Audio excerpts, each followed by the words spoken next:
l'armée russe intensifie ses opérations dans la région frontalière de Koursk. À bord d'un hélicoptère Mi-28NM, l'équipage d'un groupe tactique mixte a mené une attaque ciblée contre les positions des forces armées ukrainiennes.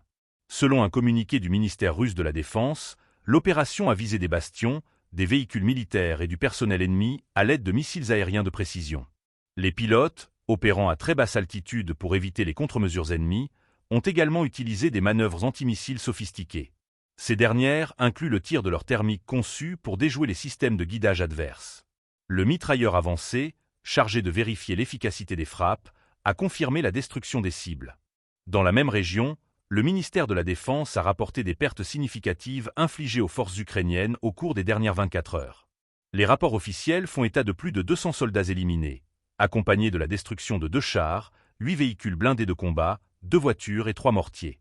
Ces frappes s'inscrivent dans une série d'opérations visant à neutraliser les capacités offensives de Kiev dans cette zone stratégique.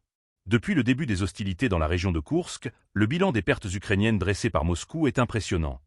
Près de 40 000 soldats auraient été tués, accompagnés de la destruction de 234 chars, 171 véhicules de combat d'infanterie et plus de 1000 autres équipements blindés.